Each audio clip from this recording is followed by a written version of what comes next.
miarabantsika rehetra amin'ny anaran'ny tompo anotanio alohan'ny tompo izay indray ravana ny lohatenin'ity video manaraka ity any amin'ny Luka toko 2:20 andininy 4:20 ka hatramin'ny andininy 1:20 dia misy tantara izay mampieritreritra riavana fanoarana izy io izay nataon'i Jesosy Kristy tamin'izay olona nanaraka azy ary ny atao hoe fanoarana dia tsika rehetra manohatra ny tenantsika amin'ny tantara io daholo zany mandiny tenantsika sao dia isika ihany ilay olona izay resahana amin'ny tantara io izay natao hoe fanoarana ka ilay tantara dia ambarana eo amin'ny andininy 4:20 fa tantarana lehilahy anankiray izay nanana tany nahavokatra be ary olona manan-karena ity lehilahy anankiray ity izany hoe tena nitotona tao amin'ny daholo zany ny fahasoavana rehetra fa sady manan-karena izy nanana tany izy mbola nahavokatra be koa ilay taniny tsisy maratsy an'izany mihitsy tsy nisy olana mihitsy aloha eo amin'io andininy 4:20 io fa rehefa jerevanao ny toyan'ny tantara any amin'ny andininy 20 ohatra dia nambaran'Andriamanitra fa adala ry adala ozy izy mantsain'ity lehilahy ity inona nahavoan'ity lehilahy ity ka nahatonga azy ho tonga tamin'izany fiafarana zany hoe no heverin'Andriamanitra ho toy ny adala izy ny valindriavana dia izao rehefa kinao ny toyan'io tantara io amin'ny andininy 7:20 dia izao ny voalaza ao manao hoe ary izy nihevitra tao am-pony hoe ahoana no ataoko fa tsy manana fitoerana amoriko ny vokatra ao nanontany teny izy zany nanontany teny izy ny amin'ny hoe inona ry no ataoko hoe ahoana no lovako an'ireto vokatra be dehibe reto fa tena tsy hitako intsony izay asiana azy aza te hiteny amintsika androany fa teo mihitsy ny nanomboka ny fahadalan'ity lehilahy ity zavatra ohatrany matetika ataontsika zany itsika matetika manontany tena foana amin'ny hoe inona ary no ataoko androany ahoana no lovako an'ireto arenako reto ahoana indray ny programako amin'ny herinandro ambony inona no avaliko an'ity olona ity ahoana no ataoko ny amin'izao sy ny amin'izao fanaontsika zany nefa zany androany te hiteny amintsika fa tsy mety zany indrindra ho antsika kristianina jereo tsara rehefa nafara manam-bola ianao ataoko hoe 50 millions ny volanao anontaniwa eny be ny tanàna hoe ahoana nanaovana an'ity vola ity mazava hoazy fa tsy maintsy ho taritiny ianao amin'ny projet en commune ny amin'ny hoe ary misy tetezana tokony amboarina ary misy lalana tokony atao an'izao sy ny ohatran'izao raha ohatra ianao ka hitondra an'io vola io ka anontany eo anatrehan'ny ray aman-dreninao dia hoentin'ny ray aman-dreninao ianao amin'izay zavatra matery azy asa ny réparation any trano ny trano any ambany vohatra ny adidy amin'ny fianakaviana sy ny ohatran'izany no hitarihany ianao ao anatin'izany tsy hitarika mihitsy ny ray aman-dreninao ny amin'ny hoe amboary ny tetezana fa ny be ny tanàna no hitarika anao amin'izany satria projet matery azy zany raha nitandray ianao amin'ny pastera dia tsy maintsy mazava azy fa hoentin'ny pastera koa minao azy asa am-piangonana samihafa ny amin'ny fanitarana ny fanamboarana ny asan'Andriamanitra samihafa dia ho taritiny amin'izany koa ianao satria arak'izay zavatra matery ny tsiraray avy ny tsy maintsy ho valiteny omeny ianao ary nahavoan'ity lehilahy ity dia zao nanontany ny tenany izy ny nofony no nanontaniany ny vatany ka io tenantsika io manana izay matery azy koa io dia le filana samihafa dia nitaritiny tenany tamin'ny filana samihafa izy ary zay mahatonga ny valiteny eo ambany manao hoe izao no ataoko ozy izy andeha hanamboatra trano ngezangeza koa dia ataoko daholo ny vokatra dia ozy izy amin'ny andininy 7:20 manao hoe ilaza amin'ny fanahiko ao hoe ry fanahy eo manana fananana be voatahiry amin'ny taona maro ianao mitsahara mihinana misotro mifalia izay le amin'ny nofo zay ny tadiavin'ity nofo ity ny sakafo fifaliana ny fisotroana dia nitaritin'ilay vatany sy ny nofony tamin'izany zavatra samihafa zany izy ary zay mahatonga iteny manao hoe mahamitaka ny tenantsika mahamitaka ny nofontsika raha io no anontanianao dia anome valiny mihitsy izy fa saingy valiteny hitondranao amin'ny filana raha nofo samihafa zay ny nahadala n'ity lehilahy ity raha endry izy dia tokony nanontany ny tompo izy ary zany ny tokony ianarantsika kristianina manomboka androany anontany io ny tompo ny tokony ho izy zany dia hoe inona Andriamanitra no tiana ho ataoko amin'reto fananana be dehibe izay nomenao ahy reto fahasoavana be dehibe avy aminao reto mety ny talenta zany mety ny vola zany mety ny arena samihafa zany dia anontany io aloha ny tompo misy tantara mitovy amin'izany manko any amin'ny mpanjaka voalohany toko 2:20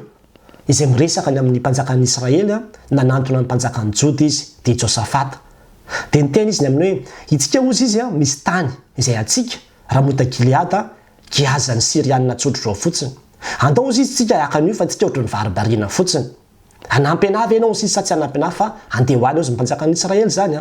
dia namaly moa Josafata ny amin'ny hoe eno ozy izy afaka manampy anao tokoa satria ny oloko dia olonao ihany ny soavaliko dia soavalinao ihany saingy masina ianao ozy izy anontanio aloha ny tenin'ny Jehova Zany hoe anontanio aloha ny tompo hoe tokony hoany ve tsika sa tsy tokony hoany, fa ny eritreritra ao mety hiteny manao hoe hoanitsika, fa izay ve ny eritreritr'Andriamanitra. Ary zay ry havana ny tokony ho toe-tsaintsika kristianina. Itsika ny tsy tompony fiainantsika, tsy tompony arena isika, tsy tompony fandarina samihafa, ary efa novidiny Kristy raha teo isika. Tsy manan-tsafidy tsika raha ny tena marina, fa tokony ny safidin'Andriamanitra no hitarika ny fiainantsika.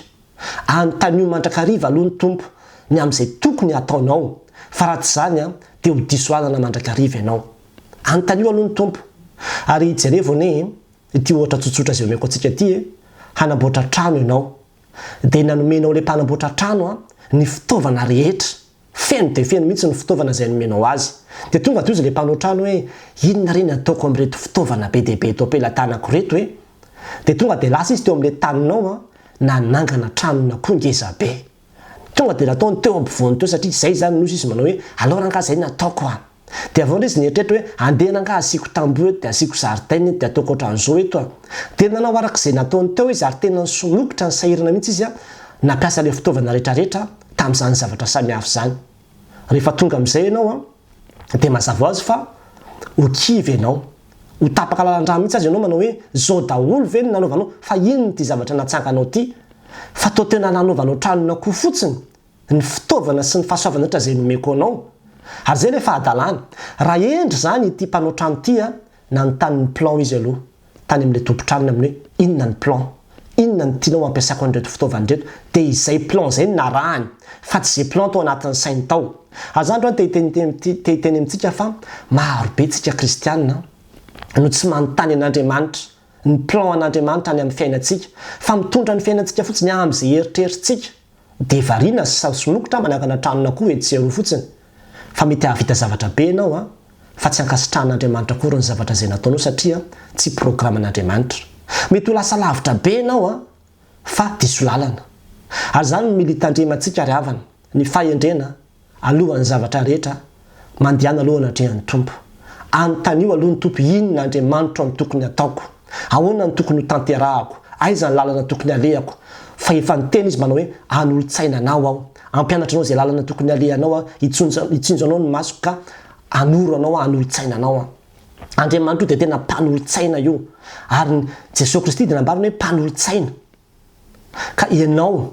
kristianina, izao kristianina, atao fomba fanao mihitsy manomboka amin'ity androandroany ity. Anontanio mandrakariva ny tompo. Na dia ny fandaharam-potoananao amin'ny tontolo andro aza manontany ny tendanao zany, fa hoentin'ny tendanao amin'ny zavatra isan-karazany filana ranofo ianao, fa rehefa mifoha maraina, tompo inona indray ny tianao ataoko amin'ity anio ity. Raha sain'ny olona ianao, na aza na hizara tenin'Andriamanitra na hivavaka na hampiofana, anontanio aloha ny tompo hoe tompo inona ny tianao ho teneniko, fa tsy hoe inona reny ho teneniko amin'ireto olona reto, hoe tsy izay tianao no atao fa izay tian'Andriamanitra. Ary raha mahay manontany ny tompo tahaka an'izany daholo ny olona rehetra amin'ny asa rehetra izay ataony dia miteny amintsika fa ho taritin'Andriamanitra amin'ny sitrapon'Andriamanitra isika. Andriamanitra tsy hitarika antsika amin'ny filan'ny nofo zany, fa hitarika antsika mandrakariva izy amin'ny sitrapony. Ary mety hiteny ianao manao hoe dia ahoana ary moa zany ilay manontany an'Andriamanitra e? Vavaka ry havana, vavaka no anontanitsika an'Andriamanitra ny amin'ny hoe tompo inona ny tokony ataoko, tolory saina, tolory fahendrena, ampahafantarina azy zavatra tokony ataoko. Dia rehefa avy eo izy tolotsainao tonga amin'izay anatin'ny sainao, iny tolotsaina tonga anatin'ny sainao iny, ao aoriana n'ilay vavaka izay nataonao efa misy asan'Andriamanitra ao anatin'iny, fa mila mino an'izay tsika. Hafa ny tonga dia hoe manontany tena ianao dia tonga dia misy hevitra tonga ao an-tsainao, hevitra tonga dia tsisy asan'ny fanahin'Andriamanitra mihitsy, fa hafa ny hoe nangataka tamin'Andriamanitra ianao vao nisy tolotsaina tonga tao anatin'ny sainao efa misy asan'ny fanahin'Andriamanitra ao anatin'iny tolotsaina manaraka iny, satria efa nanome voninahitra nangataka tamin'Andriamanitra ianao io dia misy antony namirona an'Andriamanitra anao. Izany nambarina amin'ny Jeremia toko voalohany 1:5, manana programany amin'ny fiainanao Andriamanitra, mba fantatrao fa izany planin'Andriamanitra any amin'ny fiainanao zany. So dia ianao fotsiny manao hoe zao raha ngany anaovako ny fiainako za raha ngany dia anao an'izao dia lasa manaraka izay ataon'ny olona fotsiny, manao an'izao ndreo ny olona izao ndreo ny malaza izao ndreo nataony hanina dia manaranaraka zay, tsy mijoro amin'izay tena hoe inona ny antom-pisiko, inona ny nanaovan'Andriamanitra, inona ny namoronan'Andriamanitra, inona ny tena plan an'Andriamanitra any amin'ny fiainako ity. Ary tsy ho hitanao mihitsy zany raha tsy manontany ilay mpamorona anao ianao, ilay mahalalatra amin'ny volondohanao, dia any aminy ianao mangataka sy manontany amin'ny hoe inona Andriamanitra ny antom-pisiko. Tario amin'izany plan nanao zany fa be dia be ny diso lalana.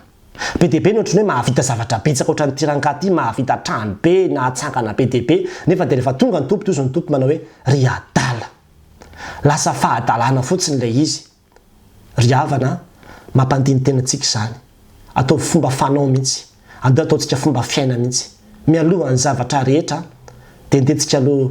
angataka foana ny tolotsaina avy amin'Andriamanitra ary anaiky mihitsy hoe tompo tsy tompony tia tsy tompony ampitso tsy tompony volako tsy tompony reto fa inao daholo nanome andreto anao daholo reto noho izany omeo any plan inona no ampiasaiko andreto fa raha mbola velona ianao ny antom-pisinao dia ny anatanteraka ny programan'Andriamanitra ny anome voninahitra an'Andriamanitra ny akoatran'izay dia fahadalana mahireza ry havana mitandrema mandiny tena aoka isika antany mandrakarivan'Andriamanitra mialoha any antanitsika ny zavatra rehetrarehetra zany akory tsy mbika tsy afaka manontany ny tenanao intsony ianao tsy afaka manontany ny hafa intsony ianao anontanio aloha ny tompo anontanio aloha ny tompo zany hoe ataovy lara-pahamehana mihitsy aloha ny fanontanianao an'Andriamanitra na orinan'izay vao afaka ianao mandeha maketsy mandeha makeroa Andriamanitra aloha no anontaniana voalohany izay ny fahendrena ho an'Andriamanitra rirany ny voninahitra amen.